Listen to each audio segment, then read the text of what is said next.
Halo teman-teman semua, kembali lagi dengan saya Fede Fernando dan ini merupakan video terakhir kita untuk mata kuliah Lab Akuntansi Manajemen 2. Nah, pada video kali ini kita akan melakukan sedikit review untuk materi UAS kita, di mana ada dua materi yang bakal kita bahas, yaitu Segmented Reporting dan Transfer Pricing.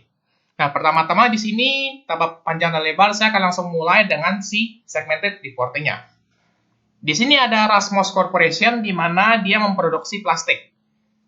Plastik yang diproduksi ada dua jenis, yaitu alpha dan beta, di mana untuk kualitasnya lebih baik beta daripada alpha.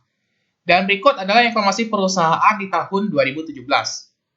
Nah, nomor satu kurang lebih data terkait dengan penjualan, di mana untuk plastik ini masing-masing dibagi jadi dua jenis. Ada ukuran kecil dan ada ukuran besar. Kemudian poin 2, harga jual plastik alpha itu lebih kecil. Yang kecil itu 4.000 per bungkus, kemudian dikasih tahu alpha besarnya berapa per bungkus, kemudian beta kecil berapa, dan beta besarnya berapa.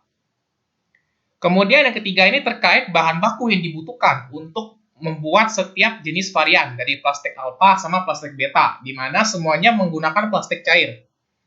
Dan di poin 4 langsung dikasih tahu nih, berapa harga plastik cair per desiliter. Nah, karena ini terdapat perbedaan satuan, di mana 1 ml dan 1 desiliter, nanti kita akan konversi. Kemudian, besarnya tenaga kerja yang digunakan adalah sama untuk kedua bahan tersebut. Lalu, prime cost-nya adalah sebesar 69.760.000. Di poin ketujuh, dia bilang, biaya variabel manufacturing-nya sebesar 700 untuk yang ukuran kecil, kemudian 900 untuk yang ukuran besar. Di poin 8, kurang lebih dikasih tahu ya terkait dengan variable selling and administratifnya. Kemudian di poin 9, di sini dia bilang perusahaan itu menggunakan 5 mesin, ya, di mana ada mesin A, mesin B, di mana masing-masing mesin A dan mesin B ini ada 2. Kemudian untuk mesin C itu ada 1. Lalu dikasih tahu data-datanya di mana untuk mesin A itu digunakan untuk apa, mesin B digunakan untuk membuat produk apa. Dan dikasih tahu juga berapa harga sisa, kemudian harga perolehan, bermanfaat, dan dikasih tahu juga metodenya. Dan terakhir dia bilang perusahaan juga membayar biaya tetap sebesar 4.500.000. Nah, nanti ini akan teman-teman gunakan untuk menghitung yang traceable fixed expense, ya, dimana ini selain dari biaya depresiasinya. Nah, teman-teman diminta untuk menghitung segmented income statement. Oke, kita langsung mulai aja. Sekarang di sini yang pertama-tama teman cari seperti biasa adalah terkait total sales-nya. Jadi seperti biasa segmented income statement itu dia formatnya mirip kayak laporan laba rugi, di mana pertama kali teman-teman cari sales-nya dulu. Untuk sales kita akan lihat dari plastik alpha dulu. Di mana di plastik alpha itu ada dua varian. Ada varian yang kecil sama varian yang besar, di mana dikasih tahu juga berapa unit yang terjual. Nah, untuk mencari total penjualan, ya, ini sini kalau kita beda bahas income statement, kita bahas secara keseluruhan atau total, teman-teman, bukan dalam unit. Nah, makanya kita harus lihat dulu nih. Nah, di sini dikasih tahu penjualan secara keseluruhan dan dikasih tahu juga berapa harga jualnya di poin 2. Maka kita udah bisa cari nih, ya, berapa total penjualan dari si plastik alpha ini. Caranya seperti biasa, di mana kita masukin dulu jumlah unit yang terjual, ya, di mana banyak itu adalah 4.000 untuk yang ukuran kecil. Kemudian kita kalikan dengan harganya, di mana harganya adalah sebesar 4.400 per bungkusnya. Kemudian untuk yang ukuran besar, di sini teman-teman lihat ada angka 6.000. Di mana banyak unit terjual 6.000, kita kalikan dengan harga satuannya, yaitu 5.500 per bungkusnya.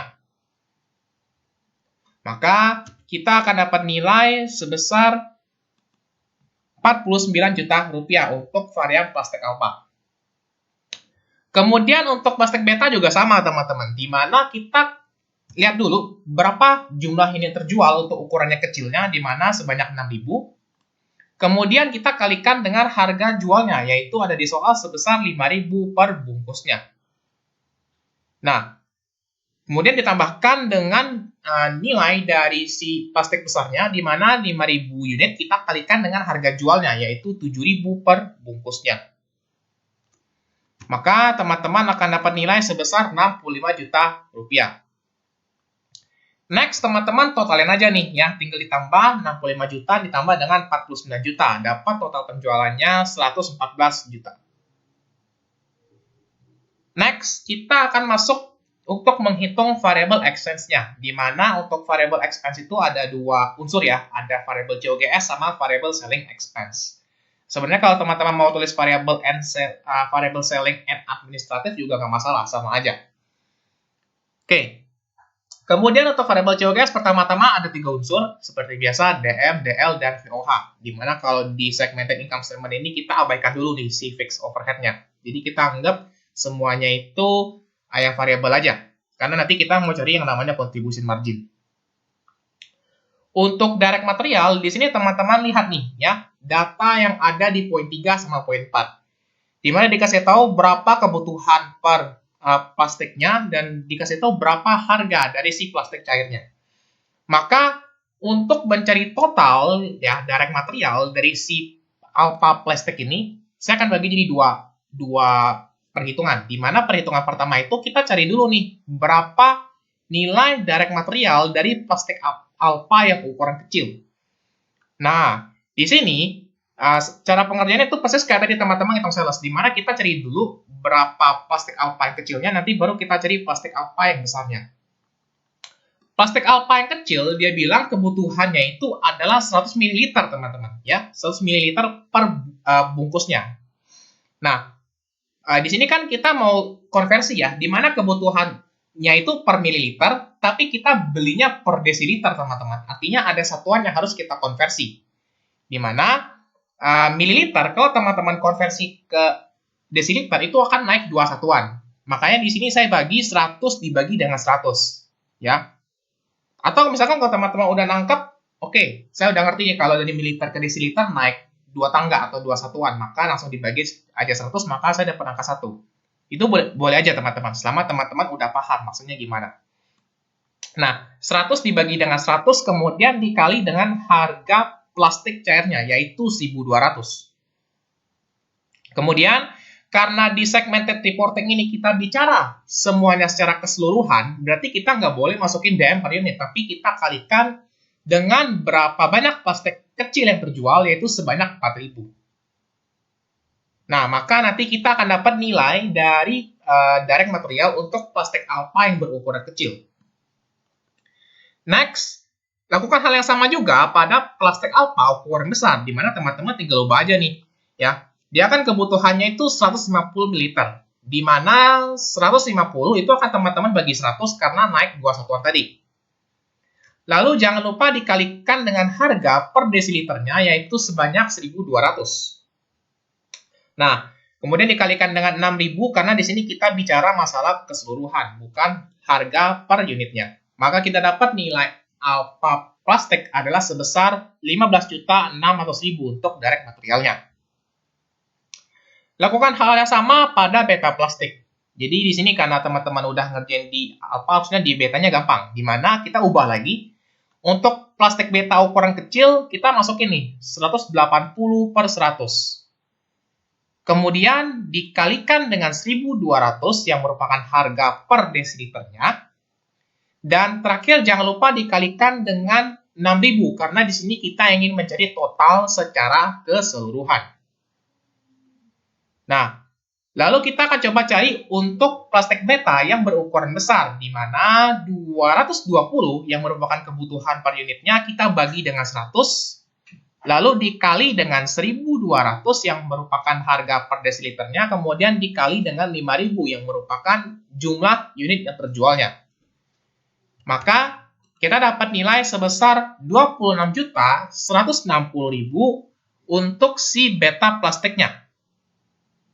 Nah, jangan lupa ditotalin di mana 15,6 ditambah 26,16 dapat 41.760. Berikutnya kita masuk ke direct labor. Di mana untuk direct labor itu teman-teman bisa lihat dari keterangan nomor 5 dan nomor 6. Nah, kebetulan di direct labor ini dia nggak kasih tahu secara spesifik ada perbandingan atau gimana gitu, nggak ada. Nah, cuma kita perlu cari dulu nih berapa nilai direct labor secara keseluruhan karena di soal nggak dikasih tahu. Pertama-tama silakan teman-teman masukin dulu berapa nilai prime cost-nya. Prime cost-nya ada di poin 6 sebesar 69.760.000. Kemudian, untuk direct material itu tadi kita udah cari panjang dan lebar ya. Dapat nilai sebesar 41.760.000. Kemudian, untuk direct labor-nya, ini teman-teman ingat lagi teori yang ada di Akmen 1, di mana direct labor itu prime cost adalah DM ditambah dengan DL. Maka untuk menjadi DL-nya tinggal kita kurangin aja. 69.760 dikurang 41,76. Dapat nilai DL-nya sebesar 28 juta rupiah. Nah, berarti kita udah dapat nih total DL-nya sebesar 28 juta. Cuman di soalnya nggak kasih tahu ya berapa perbandingan antara beta dengan alpha gitu. Jadi mau kasih tahu bahwa besarnya tenaga kerja yang digunakan itu sama untuk kedua produk ini. Maka kita asumsikan kita tinggal bagi dua aja nih. Di mana 28 juta dibagi dua hasilnya adalah 14 juta untuk masing-masing produk. Ya ini kebetulan aja karena soalnya gampang, jadi kita nggak dikasih perbandingan apa segala macam. Makanya kita langsung bagi dua aja. Terlebih di soal dia bilang juga bahwa besarnya tenaga kerja yang digunakan untuk memproduksi kedua bahan sama. Jadi kita asumsikan ini sama untuk baik untuk alpha plastik sama beta plastik teman-teman seperti itu. Next kita masuk ke variable manufacturing overhead. Itu ada di poin 7. Di mana dia bilang variable manufacturing overhead adalah sebesar 700 perak untuk yang ukuran kecil dan 900 perak untuk ukuran besar. Nah, ini dia 700 ini maksudnya mau alpha sama beta, pokoknya 700 teman-teman. Sama juga kalau untuk yang besar, mau dia alpha atau beta, variable cost-nya 900. Maka kita akan masukin dulu berapa nilai yang terjual dari plastik alpha ukuran kecil, yaitu sebanyak 4.000, ada di poin 1. Kemudian kita kalikan dengan berapa variable overhead per unitnya, yaitu sebanyak 700. Lalu ditambah dengan 6.000 yang merupakan plastik beta ukuran besar dikalikan dengan 900 yang merupakan biaya variabel per plastik berukuran besar, teman-teman. Nah, teman-teman silakan jumlahkan, maka akan dapat nilai sebesar 8.200.000. Next, kita masuk ke beta plastik. Di mana beta plastik aturannya juga sama, teman-teman. Di mana 700 untuk kecil dan 900 untuk besar. Maka, kita masukin banyaknya unit yang terjual, yaitu 6.000, dikalikan dengan 700, yang merupakan biaya per plastik kecil. Kemudian ditambah dengan 5.000, yang merupakan jumlah plastik beta yang terjual, dikalikan dengan 900, yang merupakan variable overhead per unitnya. Maka kita dapat nilai untuk beta plastik sebesar 8.700.000 untuk variable overhead-nya. Kemudian seperti biasa tinggal dijumlahkan, maka kita dapat nilai totalnya sebesar 16.900.000. Oke. Biaya terakhir yaitu variable selling expense, di mana untuk variable selling expense itu ada di poin 8. Ya, di mana variable selling and administrative adalah 2/5 dari total biaya variable manufacturing overhead. Di mana perbandingan antara alpha dengan beta adalah 1:3. Maka kita cari dulu nih, totalnya berapa nih? Cara cari totalnya adalah 16.900.000 itu akan kita kalikan dengan 2/5. Maka kita dapat nilai sebesar 6.760.000. Dari sini kita baru bisa cari nih berapa nilai dari si plastik alpha sama si plastik betanya. Karena di soal di poin 8 ini udah dikasih tahu berapa nilai perbandingannya, teman-teman. Maka silakan teman-teman tinggal kalikan aja. Untuk plastik alpha itu berarti 6.760.000 dikali dengan 1/4. Kenapa 4? Seperti biasa, Akmed itu ada perbandingannya, di mana perbandingannya itu teman-teman tinggal jumlahin aja. 1 ditambah 3. Kemudian untuk beta berarti kita tinggal ganti aja, di mana 6.760.000 dikali dengan 3/4. Maka sekarang kita udah bisa cari nih berapa total variable expense. Ini tinggal di sum aja, teman-teman. Tinggal di sum aja. Di mana untuk alpha plastik itu sebesar 39.460.000, beta plastiknya 53.930.000, dan overall totalnya adalah 93.420. Nah, dari sini kita udah bisa cari nih berapa nilai contribution marginnya. Di mana contribution margin kita tinggal kurangin aja total sales dengan variable expense yang terjadi. Maka kita dapat untuk yang alpha plastik sekian, kemudian beta plastiknya 11.070.000, dan untuk totalnya 20.580.000. Next, kita akan masuk untuk membahas si fixed expense-nya. Karena sebenarnya di dalam segmented income statement ini yang akan jadi fokus utama kita tuh sebenarnya kita akan pecah si fixed expense-nya. Di mana dalam teorinya si fixed expense ini ada dua jenis kalau dalam segmented income statement. Ada yang namanya traceable dan common fixed expense. Yang traceable berarti bisa ditelusuri arahnya dari mana atau dia bersumber dari mana. Dan apabila si traceable fixed expense terjadi pada satu divisi dan divisi itu ditutup, maka biayanya hilang, teman-teman. Sedangkan kalau common fixed cost itu dia biaya yang tidak bisa diselidiki. Dari mana asalnya? Karena dia untuk overall kepakainya. Sekarang kita akan masuk ke pembahasan traceable fixed expense terlebih dahulu. Ya. Di sini kalau untuk lihat traceable fixed expense, sebenarnya kalau saya mau tutupin pun bisa ya, tapi nanti bakal saya buka juga. Jadi saya untuk mempercepat waktu, saya langsung tampilin aja. Untuk traceable fixed expense, di sini teman-teman harus lihat dari poin 9 sama poin 10 ya. Nah, dia bilang di sini untuk poin 9 terkait data depresiasi, teman-teman. Di mana ada 5 mesin nih yang dipakai di perusahaan. Di mana ada mesin yang tipe A, tipe B, dan tipe C. Nah, di sini untuk tipe-tipe mesin ini, kita akan coba breakdown dulu. Ya, di sini saya sudah buat kolom khusus yaitu traceable fixed cost. Di mana traceable fixed cost itu, teman-teman silakan baca keterangan A, B, C. Di mana untuk keterangan A, dibilang untuk plastik alpha ini dia pakai 2 tipe mesin B. Ya, dia pakai 2 tipe mesin B, dikasih tahu tanggal belinya kapan, harga perolehan, nilai sisa berapa, dan manfaat 10 tahun. Maka pertama itu adalah terkait dengan mesin B. Ya, berarti untuk mesin A silakan kita bisa kosongin ya. Seperti itu. No.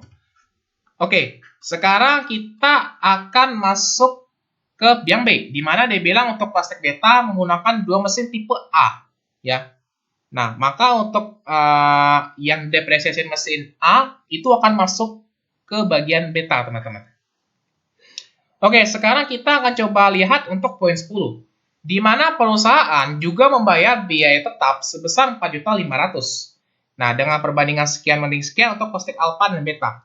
Ini kita sebut sebagai other fixed expense ya. Kenapa saya tulis other fixed expense? Karena dia nggak detail, teman-teman. Dia nggak kasih tahu ini biaya sewa kah, biaya asuransi kah, biaya iklan kah, dan lain sebagainya. Jadi saya langsung masukin ke other fixed expense. Oke, sekarang kita akan coba melihat yang depresiasi mesin A. Ya, di mana untuk depresiasi mesin A ini, kita akan lihat bahwa mesin A ini dipakai untuk plastik beta. Ya, nah, untuk plastik beta, dia bilang mesin A ini dibeli pada tanggal 1 Januari 2016. Harganya adalah sebesar 50 juta. 50 juta ini udah total ya. Jadi 50 juta ini udah untuk kedua mesin tersebut.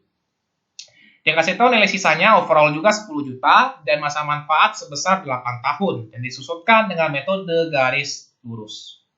Maka untuk menghitung depresiasi per tahun itu gampang aja. Karena ini metodenya garis lurus, teman-teman. Dimana silakan kita tinggal masukin aja ya untuk penyusutannya. Nah, ini kebalik ya teman-temannya. Untuk mesin A, sorry teman-teman, di sini saya lihat dulu.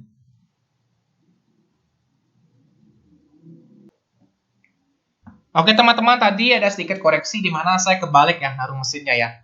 Sekarang kita lanjut lagi. Tadi kita masuk ke mesin A, di mana untuk mesin A ini dipakai untuk membuat plastik beta, ya. Nah, dia bilang di sini untuk tipe mesin A ini agak gampang karena pakai metode garis lurus, di mana total harganya adalah sebesar 50 juta.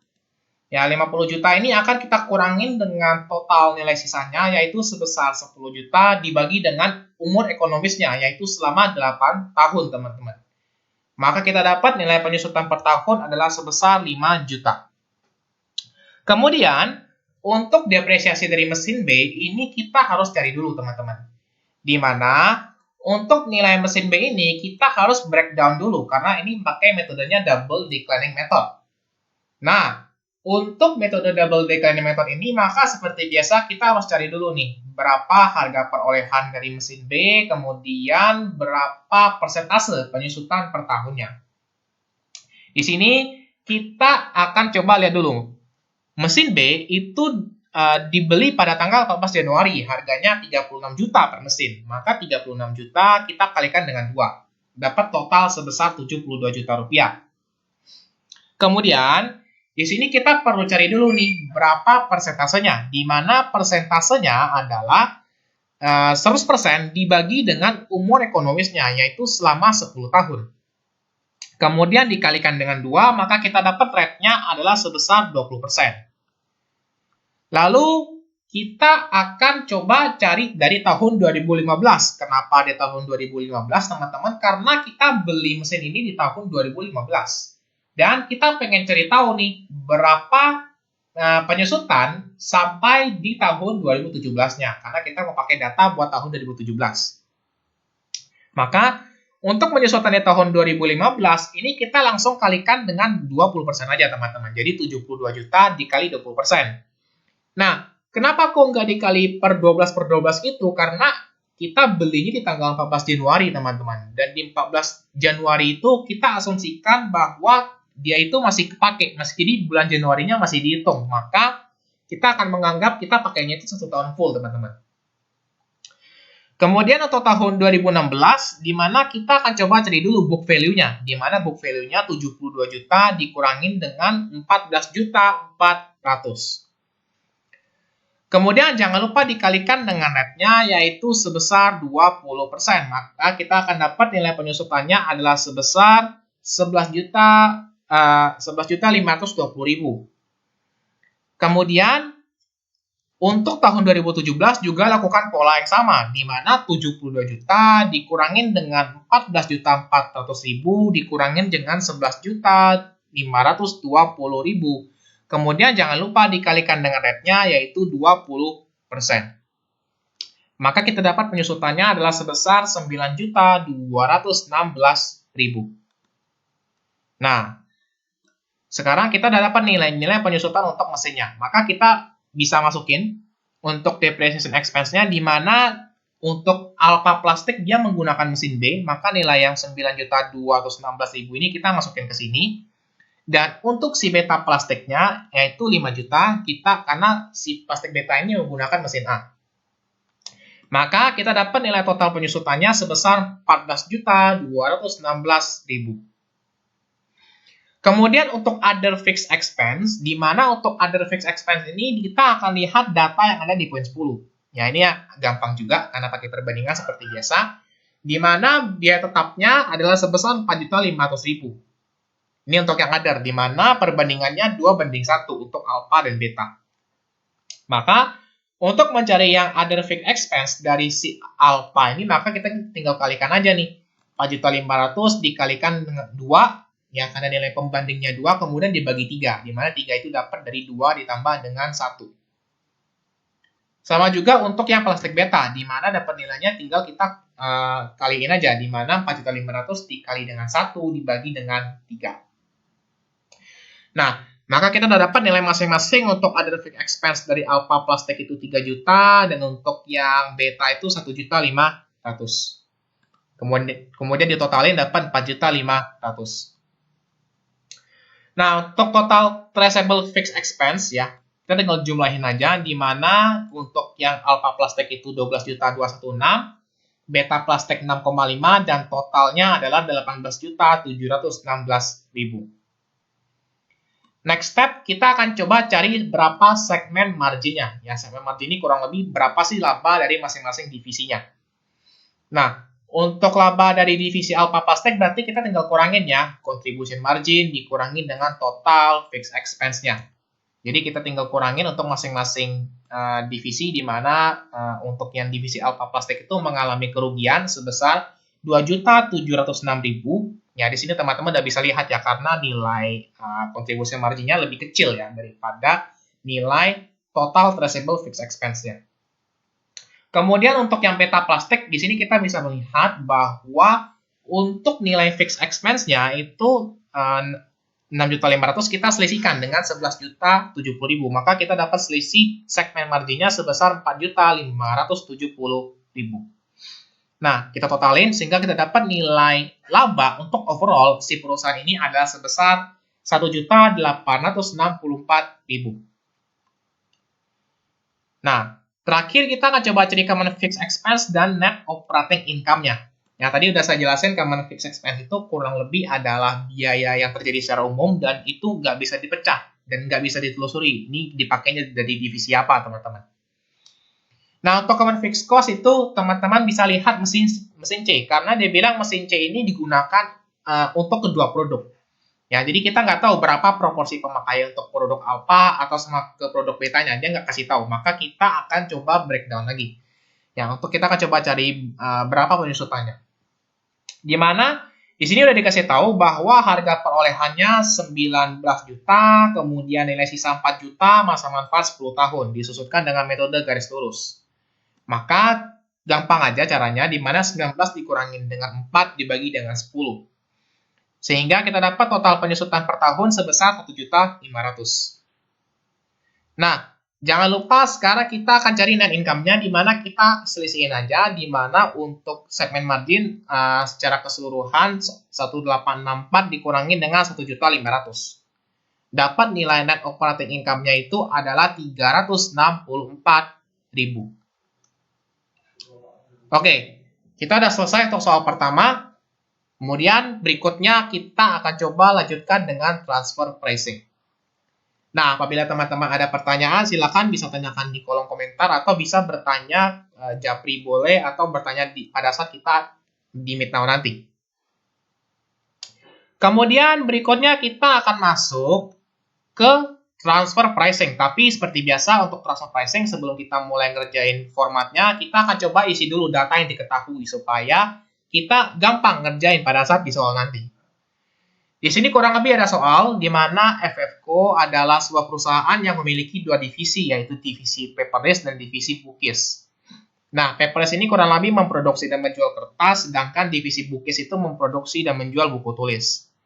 Suatu hari, Ferdi yang merupakan manajer divisi bookcase meminta Fernando, manajer divisi paperless, untuk menjual kertas ke divisi bookcase.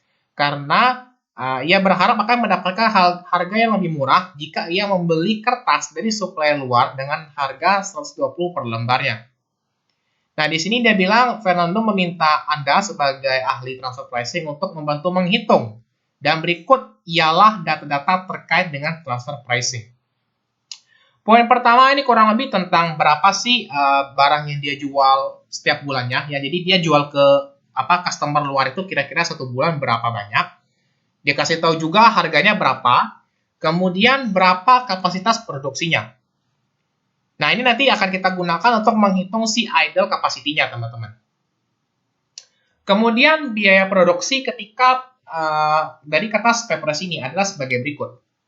Pertama ada direct material, sebesar berapa per rim, direct labor-nya berapa, variable overhead, dan lain-lain.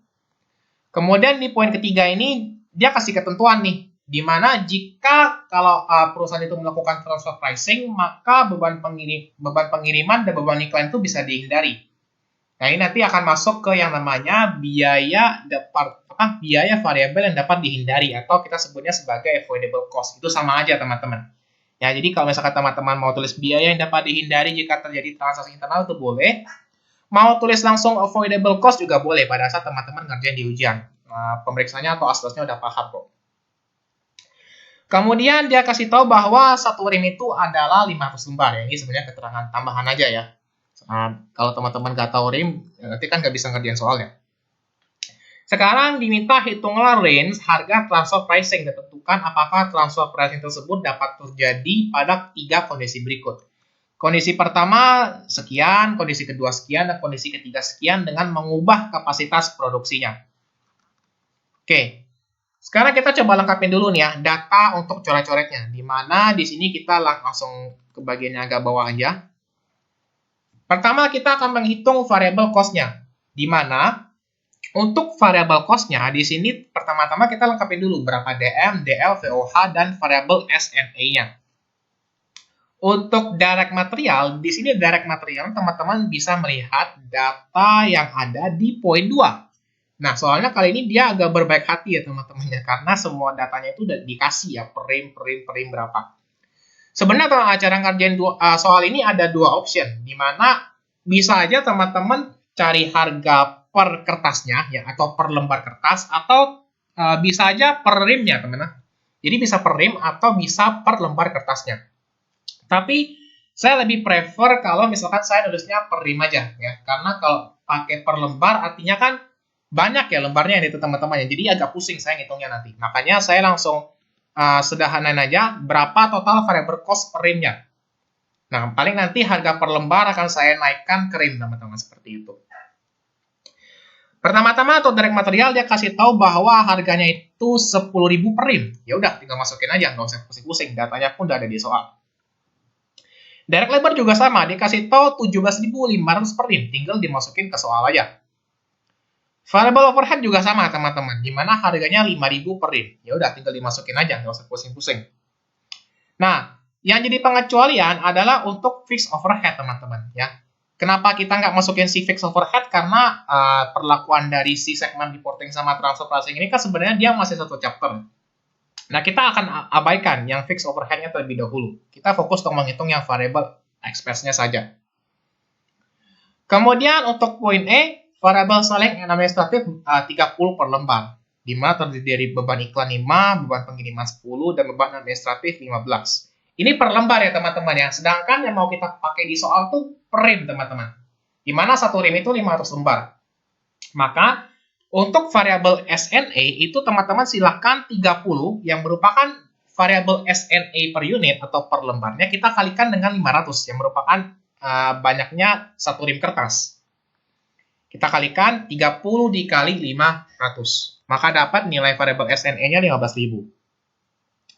Nah, maka di sini teman-teman udah dapat berapa nilai variabel cost-nya untuk satu rim. Tinggal disam aja, dapat 47.500. Next, berikutnya kita akan masuk ke avoidable cost, atau kalau dalam bahasa Indonesianya itu biaya variabel yang dapat dihindari. Sebenarnya kalau yang dapat dihindari kita juga udah paham bahwa ini sebenarnya avoidable cost, teman-teman. Nah, sekarang kita akan coba menghitung avoidable cost-nya, di mana di nomor 3 udah dikasih tahu ketentuan bahwa jika kita melakukan transfer pricing, maka beban pengiriman dan beban iklan itu bisa dihindari. Nah, berarti soalnya nggak aneh-aneh ya teman-teman. Di mana untuk beban pengiriman itu per unitnya itu ada 10, dan per beban iklan per unitnya itu ada 5. Nah, 5 ditambah dengan 10, kemudian kita kalikan dengan 500, karena di sini kita mau cari berapa avoidable cost per rim. Ya, karena tadi di atas pun kita cari DM per rim, kemudian DL per rim, sampai total variables per rim. Maka kita samakan satuannya. Maka kita dapat nilai sebesar 7.500 untuk si avoidable cost-nya. Oke, di soal ini ya, dia nggak kasih tahu berapa demand spesifik dari si departemen bukis, karena sebenarnya demand dari departemen bukis itu berubah-ubah sesuai dengan kondisi yang terjadi di poin 1, di poin 2, dan di poin 3, teman-teman. Ya, jadi sebenarnya unit yang ditransfer sebanyak 750, atau unit yang ditransfer atau unit yang dipindahkan itu sebesar 1.250. Itu sama aja dengan demand ya teman-teman ya. Jadi bahasanya sama aja. Mau itu demand per departemen bukis atau unit yang ditransfer ke departemen bukis itu sama aja demand teman-teman. Nah, jadi demand di sini berubah-ubah. Maka kita akan ikutin sesuai dengan keterangan di soalnya. Sekarang untuk harga jual departemen Papris per rimnya. Dikasih tahu bahwa harga jual per lembarnya itu 150 teman-teman. Nah, sedangkan di sini kita mau cari nih berapa harga per satu rimnya. Berarti kita tinggal kalikan aja ya. 150 dikalikan dengan 500 sesuai dengan keterangan di soal. Kemudian maximum acceptable transfer price. Nah, maximum acceptable transfer price ini adalah berapa sih harga maksimal yang bisa di-accept oleh departemen pembeli teman-teman ya. Karena logikanya, transfer pricing ini hanya akan terjadi jika si departemen pembeli itu bisa dapetin harga yang lebih murah apabila dia beli dari teman sendiri, teman-teman. Maka, untuk maksimal suitable trust ini, teman-teman silakan lihat keterangan yang agak di atas soal ya, di mana dia bilang manajer dari departemen Bukis ya, yaitu Ferdi tadi mengharapkan bahwa dia bisa membeli lebih murah ya dari harga 120 per lembar. Jadi kalau misalkan dia sampai pas 120 dia masih beli, teman-teman. Tapi kalau udah di atas ini maka si Ferdi ini nggak mau beli lagi. Maka kita kasih perhitungan di mana 120 dikalikan dengan 500. Maka dapat nilai maksimumnya adalah 60.000. Kemudian setelah data-data ini dilengkapi, maka ya udah kita udah bisa ngerjain soalnya, teman-teman. Sekarang kita akan coba masuk ke kondisi pertama dulu. Ya. Di mana untuk tadi demand dari departemen Bukis itu kan berubah-ubah ya teman-teman ya. Maka sebenarnya yang berubah itu adalah required for transfer pricing-nya. Jadi required ini yang bakal berubah-ubah nilainya teman-teman. Required for transfer pricing bisa, demand itu bisa, sama unit transfer juga bisa teman-teman. Jadi ada banyak istilah teman-teman, harus pintar-pintar juga nih milah-milah istilahnya teman-teman. Nah, untuk W1 required for transfer pricing-nya adalah 750. Nah, untuk kondisi kedua adalah 1250 ya. Dan untuk kondisi ketiga adalah sebesar 1000. Oke. Sekarang kita kembali lagi ke kasus 1 karena kan di sini sebenarnya kita bisa ngisi langsung ketiga kasus ya. Kita langsung aja untuk menghemat waktu, teman-teman. Untuk idle capacity atau unsold unit ini sebenarnya adalah berapa sih kapasitas produksi dikurangin dengan berapa banyak yang kita jual ke customer luar, teman-teman. Nah, di sini dia kasih tahu bahwa kapasitas produksinya itu adalah 2750. Nah, ini kapasitas produksi kita, teman-teman. Jadi, mentok-mentok kita produksi di angka sekian. Nah, biasanya kita jual itu sebanyak 2000. Maka kita selisihkan aja, teman-teman. Karena kan kita mau cari berapa yang belum terjual atau yang tersisa, teman-teman. Jadi, 2750 dikurangin dengan 2000. Dapat idle capacity-nya adalah sebesar 750. Nah, karena di sini antara idle capacity dengan required for transfer pricing-nya itu sama, ya, atau istilahnya yang belum terjual 750. Nah, yang kita butuhkan kebetulan pas 750, teman-teman. Artinya, nggak ada yang kita korbankan. Nggak ada unit yang kita korbankan untuk jual ke internal. Maka, nilainya adalah 0. Kita tinggal selisihkan aja. Di sini, kita akan coba menghitung berikutnya adalah minimum acceptable transfer pricing, di mana untuk minimum acceptable price itu adalah variable cost per unit transfer ditambah dengan total contributing margin loss dibagi dengan total unit transfer. Nah, tapi di sini kita akan coba hitung dulu ya berapa variable cost per unit transfernya. Nah, untuk variable cost per unit transfer itu sama aja dengan berapa sih variable cost yang terjadi apabila kita jual ke internal, teman-teman. Ya. Nah, kalau kita jual ke internal, logikanya biaya yang kita keluarin itu pasti bakal lebih murah, teman-teman. Makanya kita selisihin nih. Kita akan selisihin berapa variable cost apabila kita jual seperti biasa, yaitu 47.500. Kita akan kurangin dengan berapa biaya variabel yang terjadi, yang dapat dihindari apabila transfer pricing terjadi, di mana 47.500 dikurangin dengan 4.500 dapat 40.000, teman-teman. Nah, ini berlaku sama ya sebenarnya ya untuk yang mau kasus kedua atau kasus ketiga, karena variable cost per unit transfer itu sama, teman-teman. Yang berubah nanti adalah di bagian yang ini, di bagian contributing margin loss-nya, teman-teman. Berikutnya, kita akan coba menghitung berapa sih total contributing margin loss dibagi dengan total unit transfer.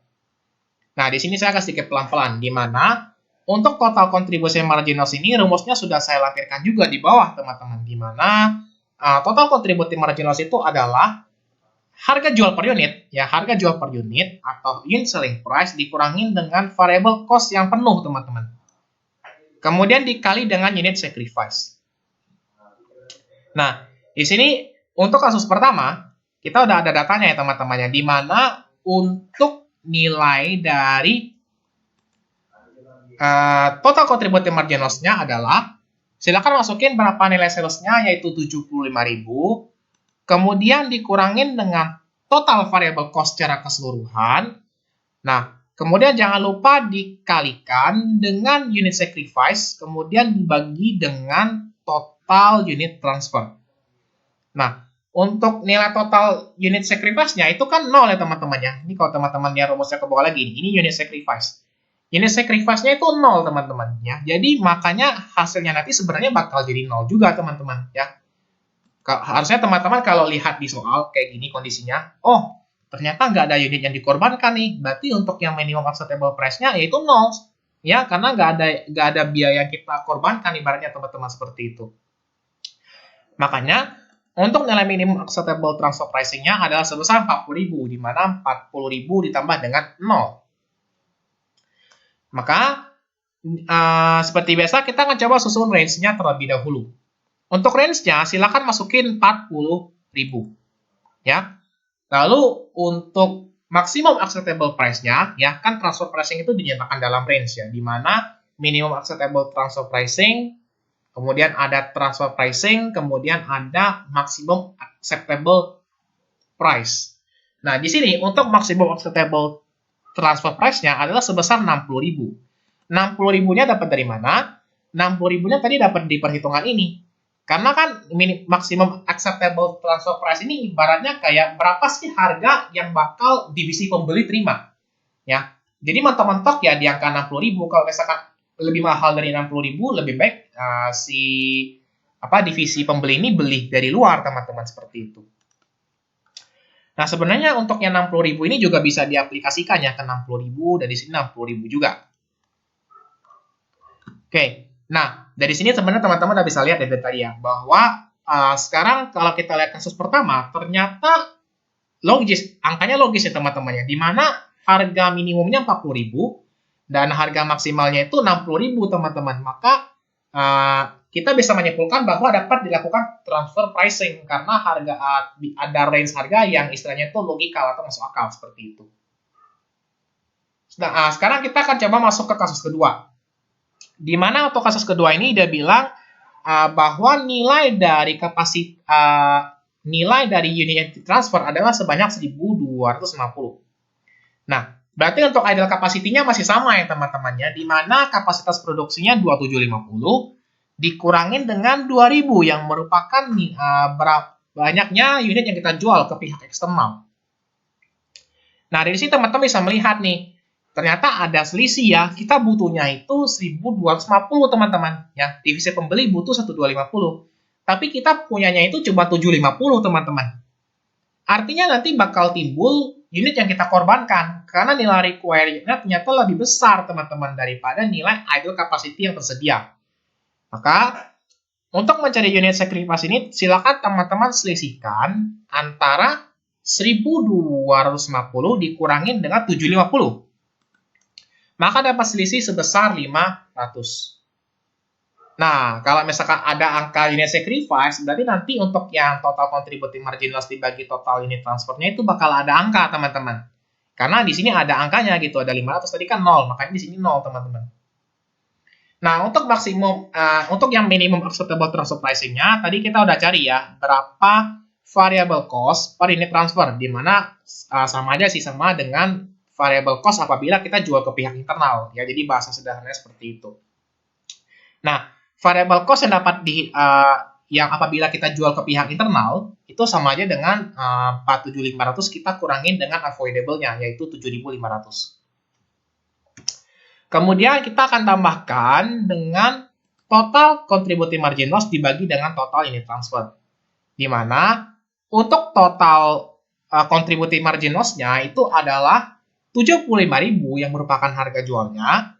Kita selisihin nih sama total variable cost dikali dengan unit sacrifice. Nah, unit sacrifice-nya di sini adalah sebesar 500, teman-teman.